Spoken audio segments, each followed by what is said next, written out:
suis tellement heureux d'être avec vous. J'aurais vraiment préféré que ça soit Yvan qui prêche. Parce que je pense qu'il prêche beaucoup mieux que moi et puis j'aime bien l'écouter en fait. Mais on avait fait un petit accord entre nous, c'était que si un jour il avait besoin, j'étais comme quelqu'un sur le banc des remplaçants, comme un sportif, vous savez. Et l'autre jour, j'étais tranquillement dans ma voiture en train de descendre vers la Côte d'Azur. Je reçois un message me disant « Est-ce que tu peux prêcher tel dimanche aujourd'hui quoi ?» Alors j'ai dit oui.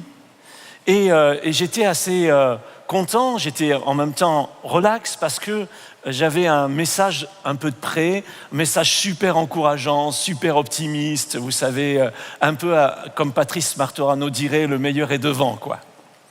Et le Seigneur me met à cœur de parler sur la trahison. Et j'ai eu comme un petit moment de combat, quoi. Seigneur, c'est peut-être pas exactement le sujet le plus intéressant, le plus encourageant, mais on va se rendre compte que c'est peut-être utile. Et alors qu'on va parler de trahison, vous avez vu ce clip qui a été réalisé par l'équipe, et bien on va se rendre compte que peut-être parmi nous, il y en a beaucoup qui ont été trahis par des proches, par des amis, parce que généralement, ou par la famille, parce que c'est par là que ça arrive. Donc encore une fois, bienvenue à vous, bienvenue à ceux qui sont à MLK Grand Paris, bienvenue à ceux qui suivent en ligne. On est très heureux. Est-ce que nous qui sommes dans la salle, on peut accueillir ceux qui nous suivent aussi en ligne?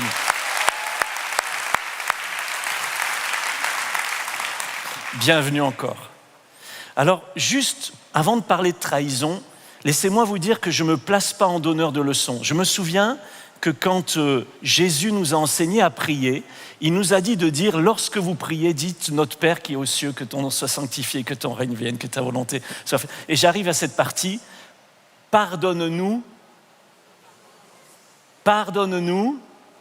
nos offenses, comme nous pardonnons aussi à ceux qui nous ont offensés. » Alors, je ne sais pas pour vous, mais peut-être que vous avez été offensés. D'ailleurs, si Jésus nous a enseigné à prier pour ceux qui nous ont offensés, c'est certainement qu'il savait que ça allait arriver. Pas vrai? Il y en a qui ont déjà été offensés ou il n'y a que moi? Ok, je vous remercie de ne pas m'offenser une fois de plus. Pardonne-nous. Et je voudrais dire en parlant de trahison que peut-être des gens qui vont entendre ce message, qui vont le regarder en ligne, se sont sentis trahis par moi.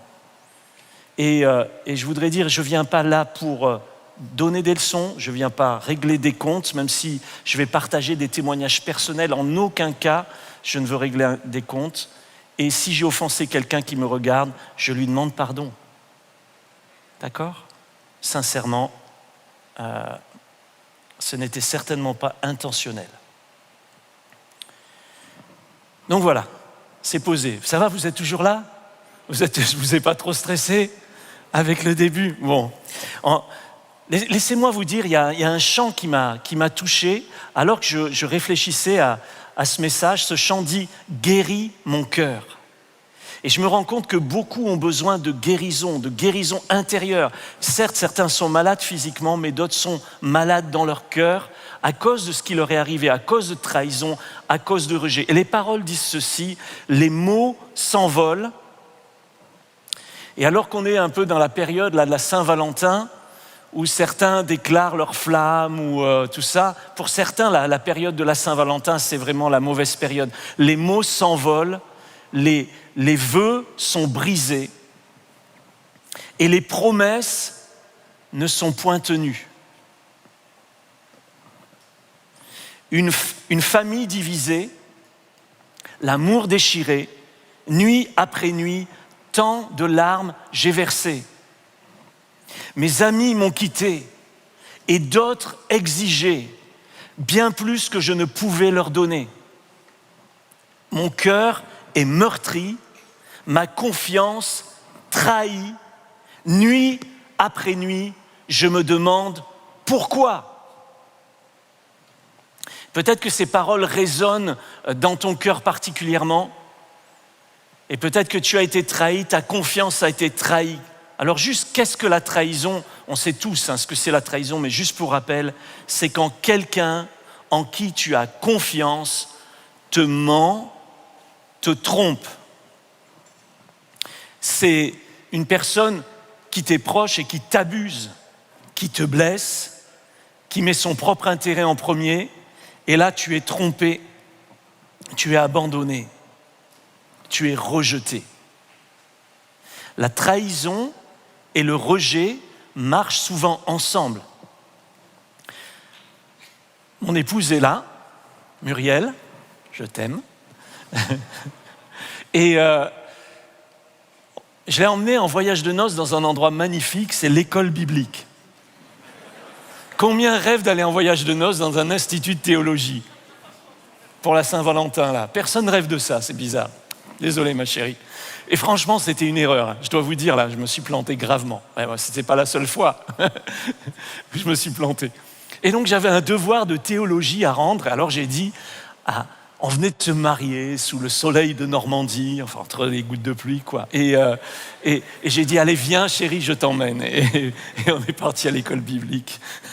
Et franchement, j'aimais bien être à l'école biblique et on avait plusieurs profs qui étaient super et on avait un prof particulièrement qui était excellent. Il était vraiment intéressant. Il était théologien et pratique en même temps. Et il rendait la Bible vivante. Bref, j'aimais ce prof-là. Et on allait à ses cours avec plaisir, ce qui n'était pas le cas avec tous les profs. Et lui, tout d'un coup, un jour, il disparaît. C'est-à-dire qu'on devait l'avoir en cours, il n'était pas là. Et puis la fois suivante, il n'était pas là. Alors on a essayé de savoir ce qui se passait, mais on ne voulait pas nous dire ce qui se passait. On a cru qu'il était malade, on a cru qu'il était mort, et on a su plus tard ce qui s'est passé. En fait, ce pasteur et prof était marié, et un jour sa femme a eu un coup de foudre pour un autre homme. Et non seulement elle a eu un coup de foudre, elle l'a trompé, mais elle lui a dit « je veux divorcer, je te quitte, je te laisse, les enfants, tout ça ». Enfin bref, horrible, horrible. La trahison. Ça ne s'est pas arrêté là pour lui. Dans la famille d'église dont il faisait partie,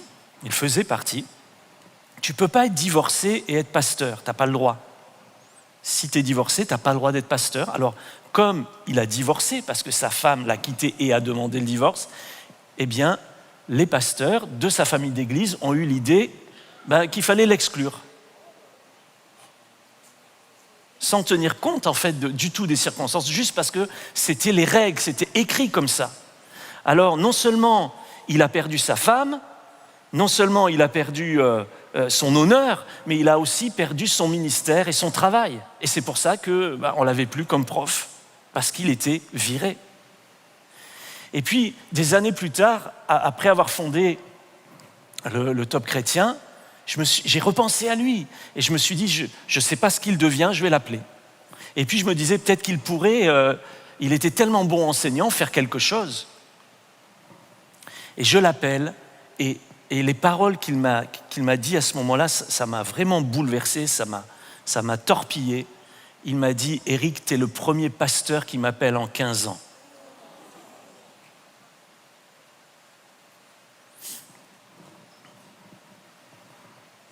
Et j'étais désolé, j'ai demandé pardon au nom de mes collègues et de moi-même, parce que j'avais quand même mis 15 ans pour passer le coup de fil, quoi.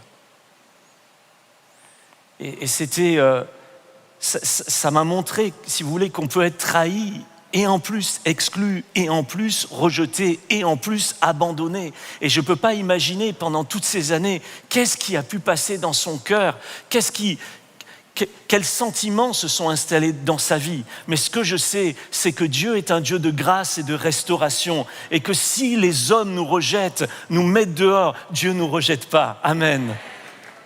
Et je ne veux pas vous faire la conclusion. Mais aujourd'hui, il est pasteur de nouveau, il est marié et il est même président de sa famille d'église.